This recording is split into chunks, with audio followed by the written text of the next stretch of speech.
It is undeniable that the internet, social networks, and all modern means of communication greatly facilitate conversation and the transmission of information nowadays. All of this makes us feel closer to someone who is far away, besides allowing news, warnings, opinions, and so on to be disseminated to any part of the world in the blink of an eye, basically instantaneously. However, as not everything is rosy, it is certain that this same technology that brings us closer and democratizes access to knowledge is also responsible for creating and spreading dangerous and irresponsible false and distorted ideas, such as the notorious conspiracy theories or, to use the modern term, fake news. This is undoubtedly one of the greatest challenges of communication today and requires efforts from authorities worldwide to mitigate its impacts on society. However, today our video will swim against the current. We will present you with stories that were originally considered conspiracy theories but have proven to be true. You will be surprised by elaborate tales, conspiracies involving governments and major corporations, and events that seem to have been taken from the best works of fiction but actually happened. Let's start with perhaps one of the biggest centers of conspiracy theory, the United States Central Intelligence Agency, or CIA.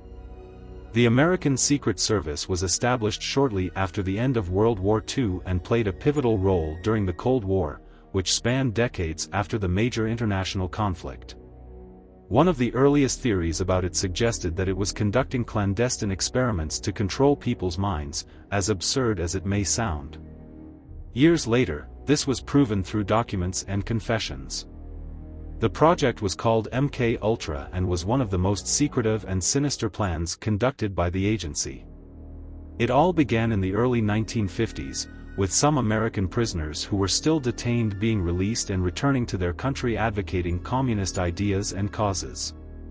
As the world was at the height of ideological bipolarization, the US government speculated that they might have undergone brainwashing while imprisoned, assuming it as a significant threat to its hegemony.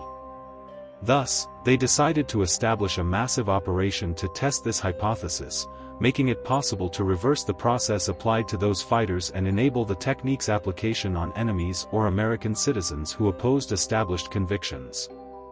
The program received a whopping $25 million, a surreal amount for that time, through front organizations.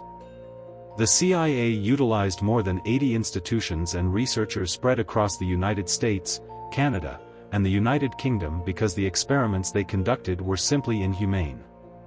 One of the most known lines of study used stimulant and hallucinogenic substances such as lysergic acid diethylamide, LSD. The research conditions were utterly absurd. Agents even set up fake brothels where men were lured to receive doses of the substance administered by women without clients' consent. Then, CIA scientists studied the behaviors and reactions of the subjects through false mirrors that allowed observation without being noticed. It was also common for the intelligence service to organize parties where the substance was distributed to observe people's actions in groups with the incidence of music. These were called acid tests, and many claim they influenced the emergence of the hippie movement and psychedelic aesthetics that influenced arts and culture years later. However, this is nothing compared to what was done in clinics and psychiatric hospitals on the Secret Service's orders. The LSD research had an investigative nature. They wanted to discover the impact, effects, consequences, and describe behaviors, ultimately studying possible applications of a substance that was still new at the time.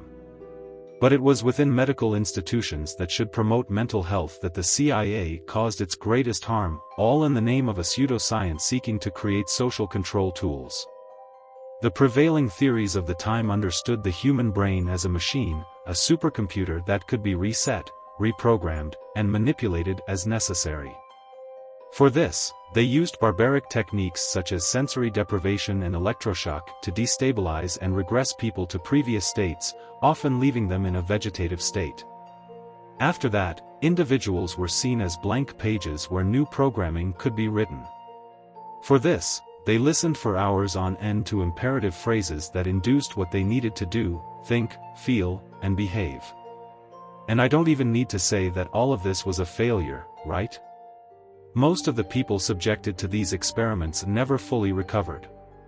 The MK Ultra program lost strength during the 1960s but was only effectively halted in 1973. An investigative journalist named John Marks discovered the atrocities and published a book in 1979. Initially, the public received the information with some skepticism. After all, everything seemed to be part of a grand conspiracy theory.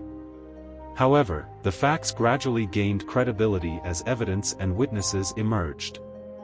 At a certain point, CIA officials even admitted to the acts, as they could no longer refute them. However, much of the evidence was erased, and the atrocities were justified for a greater good, as moments of crisis call for desperate measures. Unfortunately, this is how most of those responsible managed to escape without major consequences. Moving away from the governmental sphere, let's delve into conspiracy theories linked to the private sector, large companies and transnational corporations. Not all, of course, only those that have proven to be true.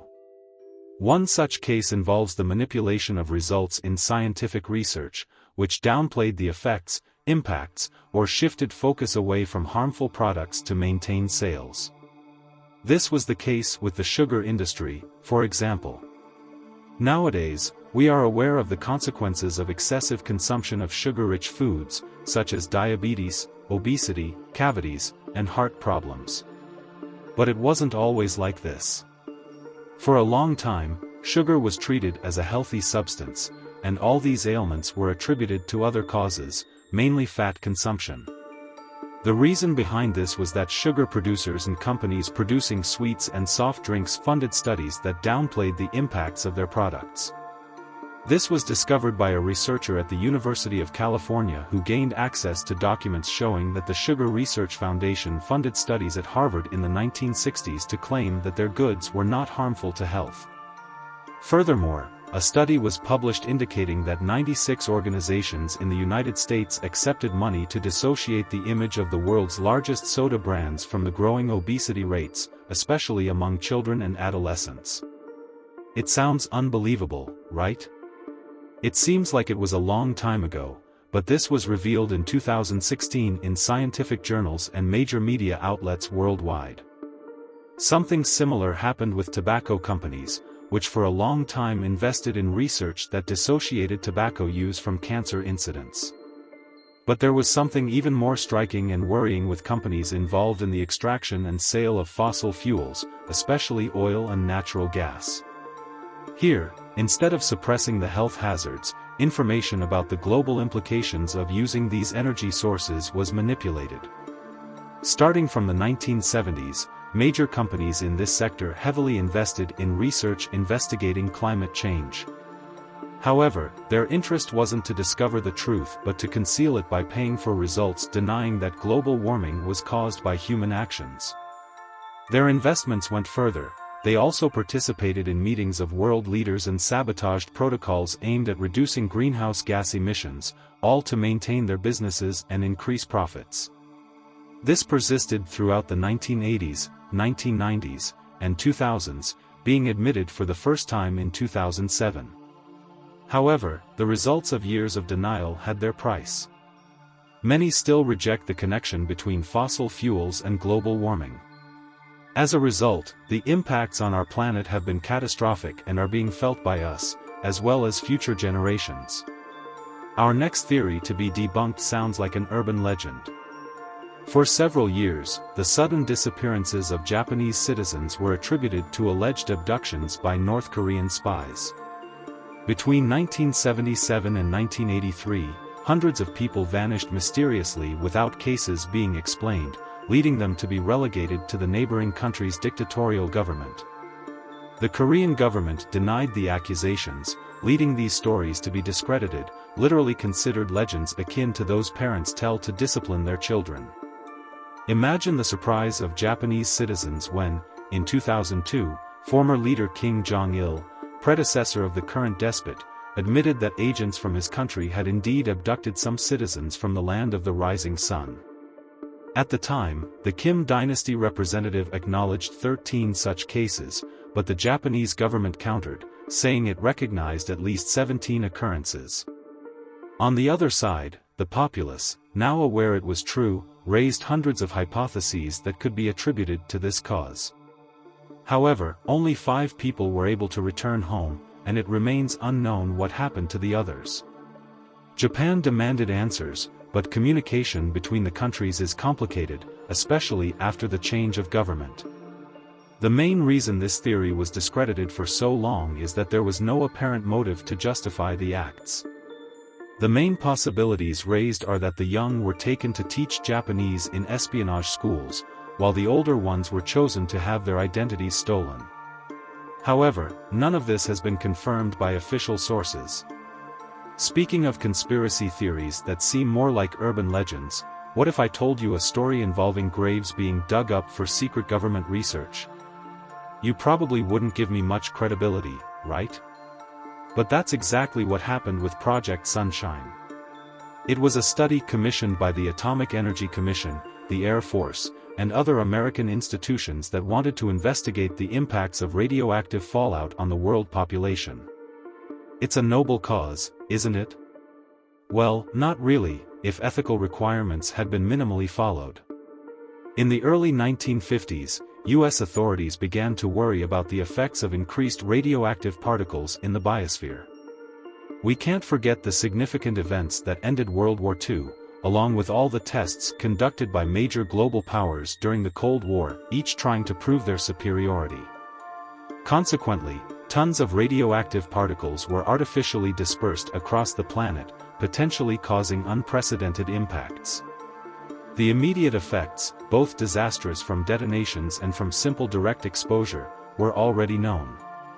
However, the indirect and long-term effects were still a mystery and needed to be investigated to understand the future implications. As we said, it's a noble and necessary cause, right? Well, not quite.